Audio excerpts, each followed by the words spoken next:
Selamat berjumpa kembali semua sahabat Mesbah Mujizat. Salam sukacita, salam kebahagiaan, dan salam kerukunan. Hari ini saya, Pesta Lukas Kusuma, dengan sukacita boleh menjumpai Anda dalam program Mesbah Mujizat dari kota Philadelphia, Pennsylvania di Amerika. Apapun kondisi hidup kita hari ini, tetaplah andalkan hidupmu kepada Tuhan, sebab hanya Tuhan yang sanggup memberikan pertolongan dan keamanan buat setiap kita. Jika Anda diberkati oleh program Mesbah Mujizat ini, jangan lupa untuk Anda boleh share kepada teman-teman Anda, dan juga Anda boleh komen yang baik serta pencet like jempolnya, dan jangan lupa subscribe YouTube channel Bethany Miracle Center. Hari ini saya akan menyampaikan sebuah renungan dengan tema Iran dalam ilusi. Iran dalam ilusi, merasa menang padahal kalah. Coba bayangkan ini, seorang petinju sudah babak belur, hidung berdarah, nafas tersengal-sengal, poin kalah jauh. Tetapi begitu pertandingan selesai, dia angkat tangan dan teriak, "Aku menang, aku menang." Penonton bingung, wasit geleng-geleng kepala. Semua orang tahu dia kalah, tetapi dia percaya dirinya menang. Ada banyak fakta di lapangan yang menunjukkan bahwa Iran mengalami kerugian sangat besar, bahkan bisa disebut kalah secara militer di banyak aspek. Namun, Iran hidup dalam ilusi. Mereka berkata, "Kami menang." Nah, di bawah ini ada beberapa bukti nyata berbasis data dan laporan terbaru.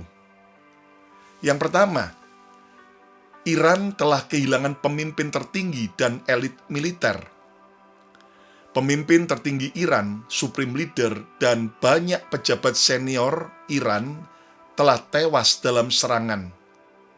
Lebih dari 250 pemimpin dan komandan Iran telah dieliminasi.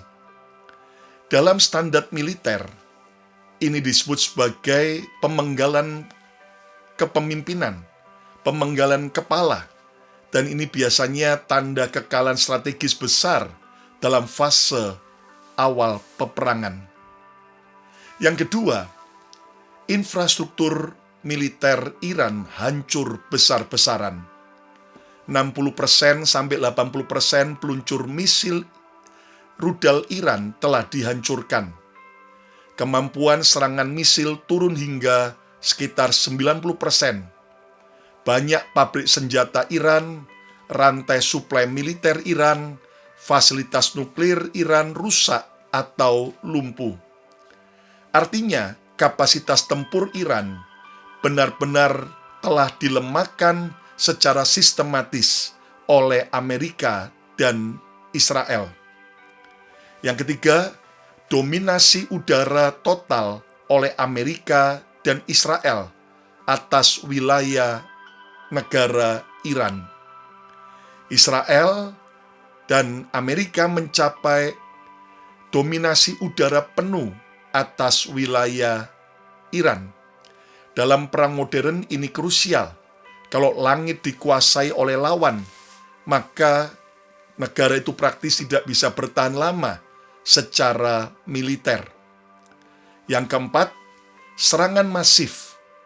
Puluhan ribu bom, lebih dari 30.000 serangan udara dilakukan Amerika dan Israel terhadap Iran.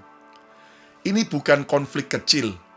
Ini level penghancuran sistematis sebuah negara. Yang kelima, ekonomi Iran terpukul keras. Infrastruktur ekonomi rusak, jalur perdagangan terganggu.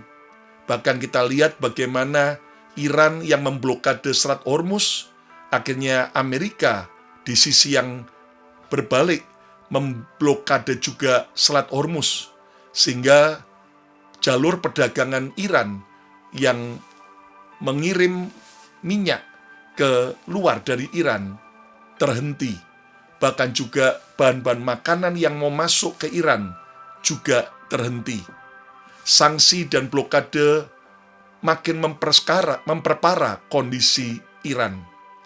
Dampaknya, inflasi terjadi begitu tinggi atas Iran, krisis energi global, serta tekanan sosial di dalam negeri. Yang keenam, Iran telah kehilangan besar dalam senjata strategis. Arsenal misil telah banyak dihancurkan. Program nuklir telah terdegradasi. Ini inti kekuatan Iran, dan ini pukulan langsung terhadap Iran. Yang ketujuh, posisi militer Iran jauh lebih lemah dari sebelum perang. Analisis menyebut Iran sekarang weaker than before than war. Artinya, dia sudah jauh lebih lemah daripada sebelum perang. Bahkan kalau belum perang, ya mereka merasa hebat, tetapi setelah perang mereka merasa menang, padahal posisinya sudah jauh menurun drastis. Tapi ini yang bikin terlihat seperti menang. Nah, disinilah muncul ilusi kemenangan Iran. Mereka berkata, oh, resim masih bertahan, berarti Iran belum runtuh, bisa diklaim kami bertahan. Lalu juga bisa ganggu ekonomi dunia. Iran bisa mengganggu negara-negara tangga juga dengan serangan-serangannya. Iran masih bisa mengganggu Selat Hormuz. Lalu juga mereka tidak menyerah secara politik, tidak membuat konsensi besar. Lalu juga propaganda dan narasi kuat, menggunakan media dan propaganda untuk mengklaim kemenangan Iran. Nah, kesimpulan jujur adalah realita versus narasi. Secara militer, Iran mengalami kerugian sangat besar. Banyak indikator menunjukkan kalah secara taktis dan operasional. Tetapi secara politik dan ilusi persepsi, Iran merasa tidak kalah. Tetapi mereka masih bisa bertahan, masih bisa melawan, membentuk narasi bahwa Iran menang. Padahal Iran telah kehilangan kekuatan nyata, tetapi menjaga ilusi kemenangan. Sudah hancur, tapi masih bilang menang. Sudah kalah di realita, tapi menang di narasi. Nah, sebelum saya lanjutkan, saya mau disclaimer bahwa tujuan podcast ini, kita bukan senang dengan adanya perang, tetapi justru kita berdoa agar perang segera berakhir. Namun inilah realita di lapangan.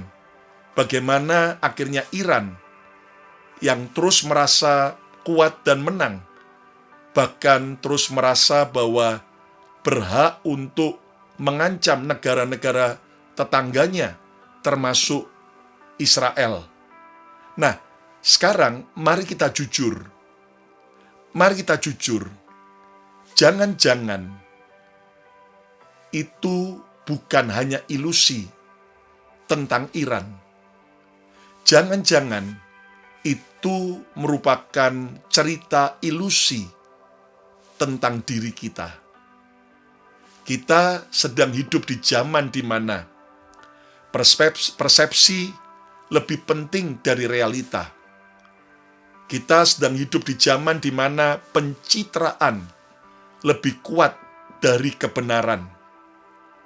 Yang penting kelihatan oke, kelihatan bahagia, kelihatan sukses, kelihatan berhasil, walaupun sebenarnya sedang hancur.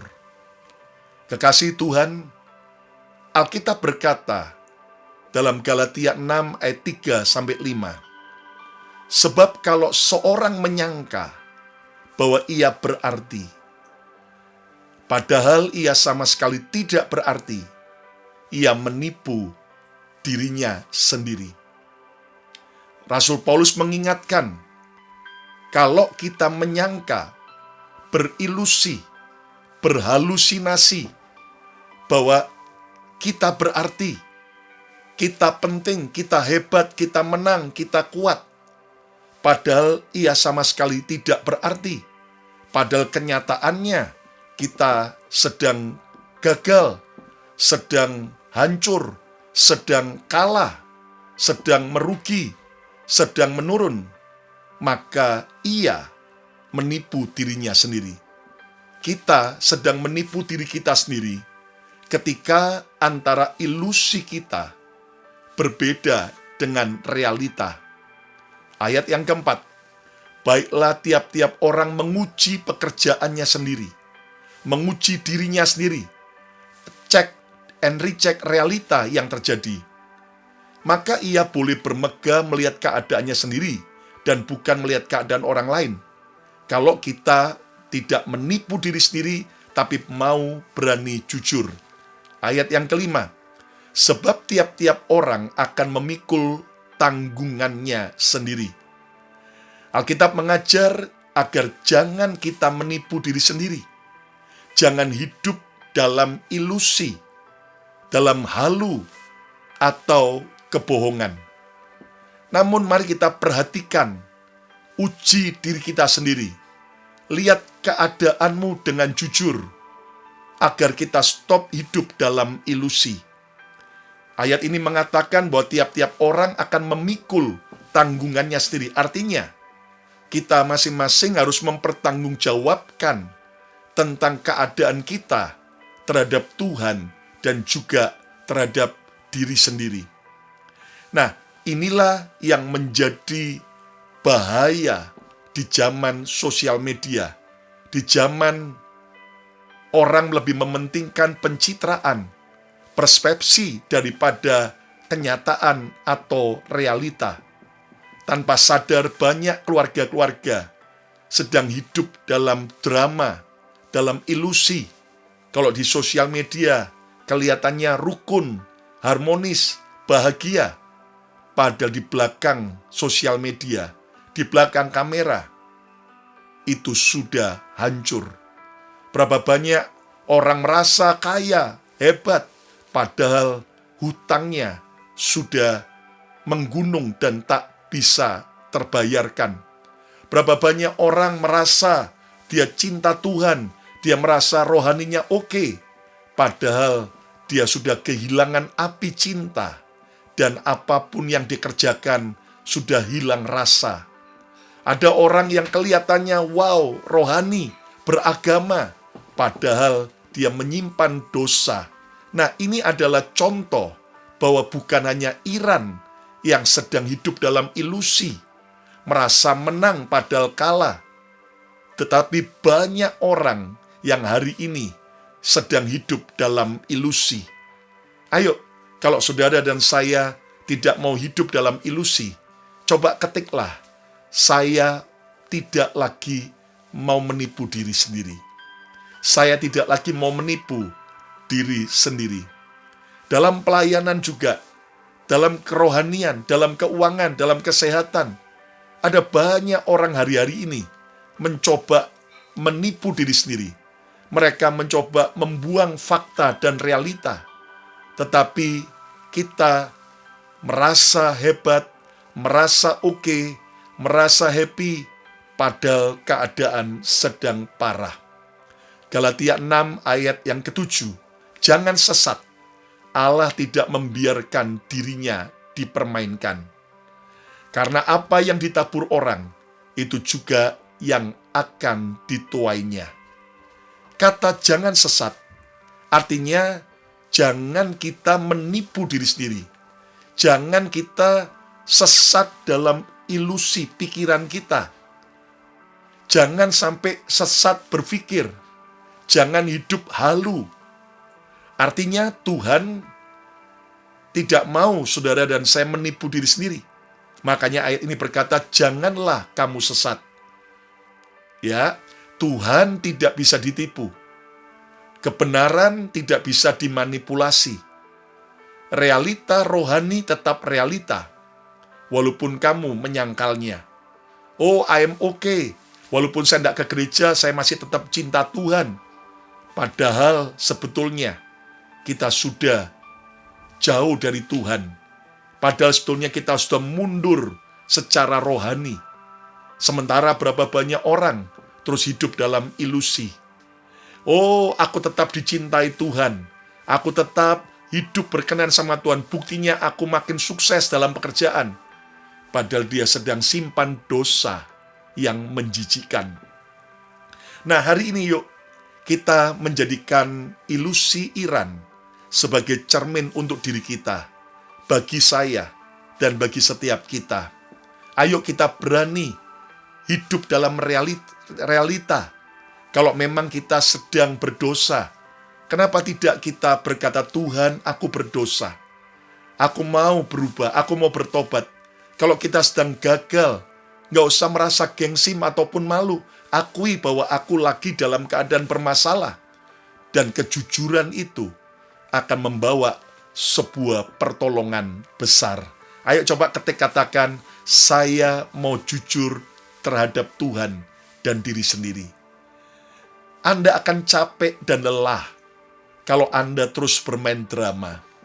Anda akan terus lelah kalau engkau terus hidup dalam ilusi. Tapi ayo hari ini kita belajar untuk hidup jujur dengan diri sendiri dan dengan Tuhan. Nah, mengapa Alkitab melarang kita hidup dalam ilusi? Izinkan saya membagikan beberapa poin. Yang pertama, ilusi membuat kita menolak kenyataan. Ilusi membuat kita menolak kenyataan. Ada orang sakit parah. Dokter sudah bilang ini sangat serius. Tetapi dia bilang, ini cuman capek saja. Dia tetap hidup seperti biasa, tidak berubah, tidak berobat. Sampai akhirnya terlambat dan mati. Banyak orang sedang hidup seperti itu. Hidup dalam dosa, tapi bilang Tuhan mengerti dan anugerah Tuhan lebih daripada cukup.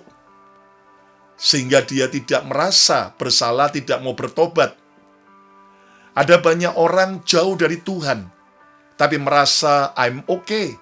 Buktinya semua keluargaku baik-baik saja, ekonomiku, pekerjaanku okay.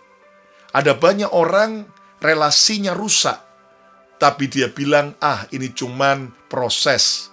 Nah, ini bukan iman, tapi ini ilusi. Bedakan antara iman dan ilusi. Ilusi adalah kita mencoba menutup mata dari kenyataan.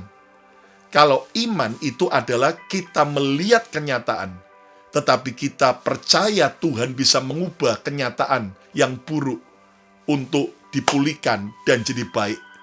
Bukan karena kita hebat, namun karena saat kita datang kepada Yesus, Sang Pengubah kenyataan. Nah, masalah terbesar bukan dosa, namun masalah terbesar adalah tidak sadar kalau kita sedang jatuh.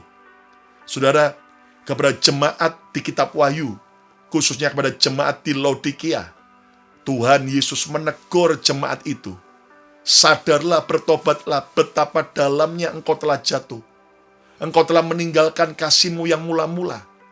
Tapi kita seperti jemaat Efesus merasa I'm okay, aku tetap rutin beribadah, padahal kita sudah jatuh amat dalam. Dan ini yang berbahaya. Yang kedua, kenapa Alkitab melarang kita hidup dalam ilusi? Ilusi membuat kita merasa tidak perlu bertobat dan berbenah diri. Orang yang merasa bahwa hidupnya oke-oke saja, dia akan berpikir bahwa semuanya baik. Dan yang ketiga, ilusi akan menjadi beban berat dalam hidupmu. Orang yang hidup dalam ilusi, hidupnya akan capek, hidupnya akan terus lelah. Dan hari ini yuk, kita mau jujur dengan Tuhan.